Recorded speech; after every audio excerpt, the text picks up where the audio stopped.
Sincere जो मैं बोलता जा रहा हूं उसको सुनते जाइए। AS28 impairment of asset. सबसे पहले इंपेयरमेंट का मतलब होता है क्या? इंपेयरमेंट का मतलब होता है असेट की वैल्यू में रिडक्शन होना। असेट की वैल्यू में रिडक्शन होना डेप्रिसिएशन के अलावा। क्या डेप्रिसिएशन चार्ज करना मैंडेटरी है हर साल? पर क्या इंपेयरमेंट लगाना मैंडेटरी है? इंपेयरमेंट कब लगेगा? जब उसके 7 इंडिकेशंस आएंगे। 7 में से कोई एक इंडिकेशन आएगा जो कि अभी तक हमने नहीं पढ़े, ठीक है। उसके बाद अगर इंडिकेशंस आएंगे तो क्या होगा? अगर इंडिकेशंस आएंगे तो क्या होगा? इंपेयरमेंट टेस्टिंग करना है। इंपेयरमेंट टेस्टिंग हम कौन सी दो वैल्यूज के बेसिस पर करते हैं? कैरिंग अमाउंट और रिकवरेबल अमाउंट। अच्छा जी, कैरिंग अमाउंट मतलब बुक वैल्यू। इसको और अच्छी भाषा में बोले तो original cost less accumulated depreciation less plus minus earlier revaluations, ठीक है। ये हो गया कैरिंग अमाउंट। रिकवरेबल अमाउंट मतलब हायर ऑफ, हायर दोनों में से जो हायर हो, हायर ऑफ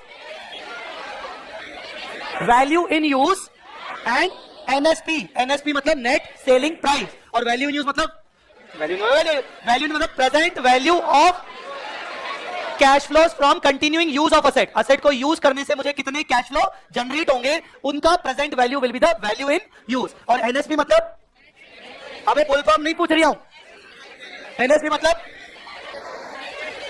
अगर आज ही असेट को बेच दिया तो कितना पैसा मिलेगा minus disposal cost, minus cost of disposal, उसको बोलते हैं NSP. Whichever is higher will be recoverable. Recoverable amount कम है और कैरिंग अमाउंट ज्यादा है तो क्या मिलेगा? Impairment loss. इंपेयरमेंट लॉस की एंट्री क्या होती है?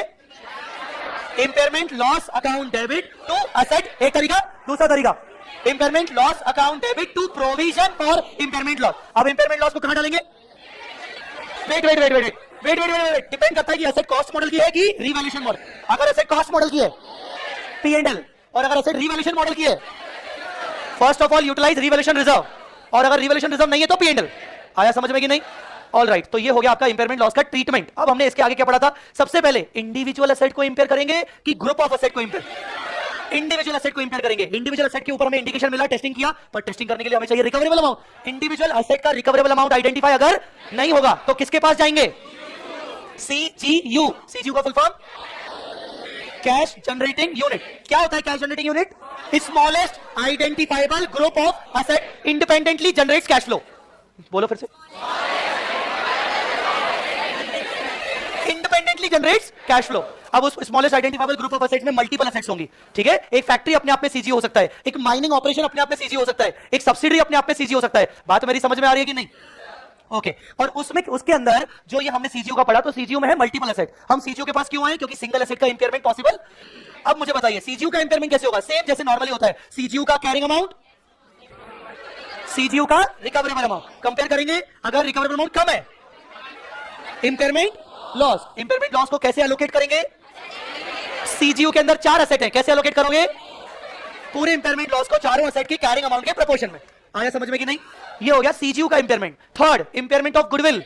इंपेयरमेंट ऑफ गुडविल, गुडविल का इंपेयरमेंट इंडिविजुअली होगा कि सीजीयू के साथ होगा? Goodwill can never be impaired individually.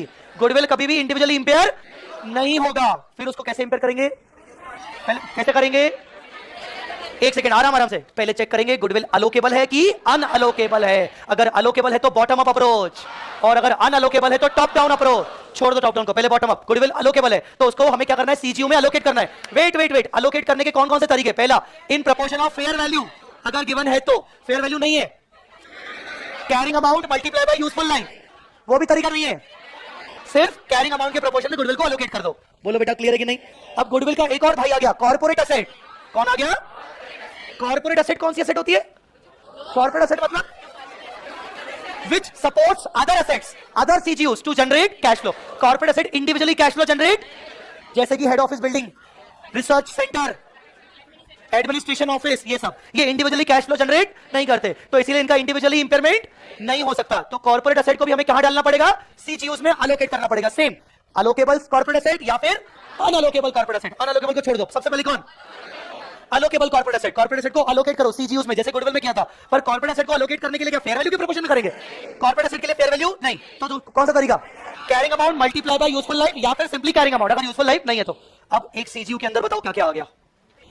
Directly attributable asset, individual मत बोलो, क्या बोलेंगे? Directly attributable asset. दूसरा गुडविल, अलोकेटेड गुडविल। तीसरा कॉर्पोरेट एसेट। सीजीयू के अंदर लायबिलिटी आता है क्या? आता है क्या? सीजीयू की कैरिंग अमाउंट में लायबिलिटी आता है अगर वो लायबिलिटी आपने रिकवरेबल अमाउंट में लिया है तो। एग्जांपल देता मैंने डीकमीशनिंग लायबिलिटी, वो पीपी वाली डीकमीशनिंग लायबिलिटी। भाई अगर मैं आज अपना सीजीयू बेचूंगा तो बेचने पर मुझे वो डीकमीशनिंग करवाना पड़ेगा, या सामने वाला जो बंदा है वो जो खरीदेगा वो डीकमीशनिंग का कॉस्ट कट करेगा मेरा, समझा कि नहीं? तो वो मैंने जो रिकवरेबल अमाउंट निकाला है उसके अंदर मैंने लायबिलिटी कंसीडर किया है, तो कैरिंग अमाउंट में भी मैं लायबिलिटी माइनस करूंगा। आया समझ में कि नहीं? अब मुझे बताओ बॉटम अप अप्रोच वर्क कैसे करता है। आपने टोटल सीजीयू का कैरिंग अमाउंट टोटल सीजीयू के रिकवरेबल अमाउंट से कंपेयर किया, आपको क्या मिला? Impairment loss. सबसे पहले इंपेयरमेंट लॉस कहां लगाओगे? जो गुडविल है उसको माइनस करोगे। मान लो आपका इंपेयरमेंट लॉस आया 5 लाख रुपीस का, एलोकेटेड गुडविल है 2 लाख रुपए का, क्या करोगे? 5 लाख के लॉस में से 2 लाख का गुडविल राइट ऑफ कर दो, कितना बचा? 3 लाख में से अब करेंगे कॉर्पोरेट एसेट की वैल्यू माइनस। कॉर्पोरेट एसेट और डायरेक्टली एट्रिब्यूटेबल एसेट एक जैसे मारेंगे, तो बाकी की 3 लाख इंपेयरमेंट लॉस को सभी एसेट्स के कैरिंग अमाउंट के प्रोपोर्शन में एलोकेट कर देंगे। ये थी कौन सी अप्रोच? Bottom up approach. कौन सी अप्रोच? अब आते हैं टॉप डाउन अप्रोच पे। टॉप डाउन अप्रोच वर्क कब करेगा?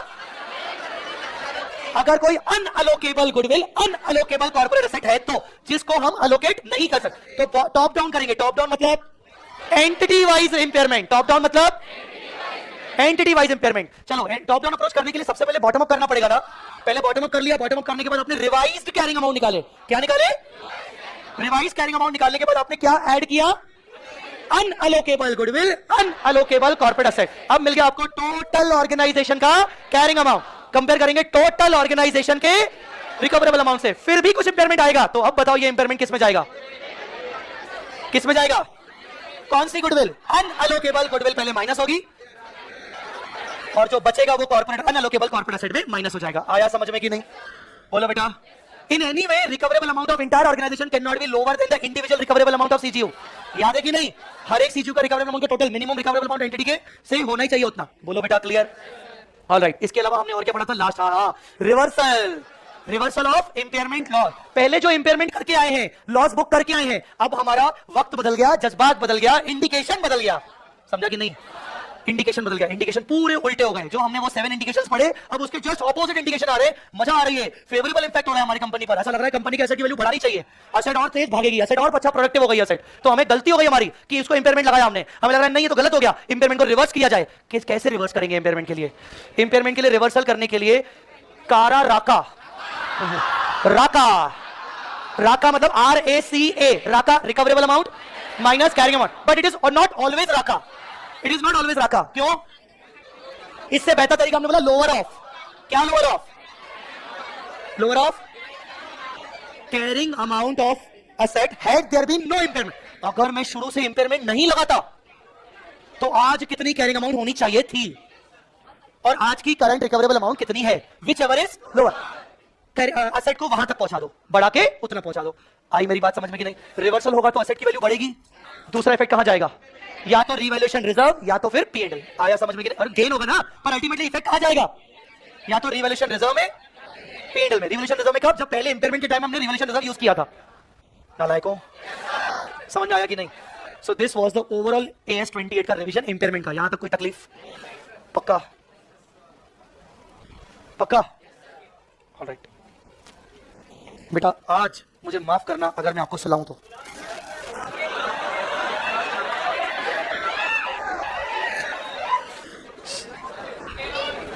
मुझे माफ करना बेटा।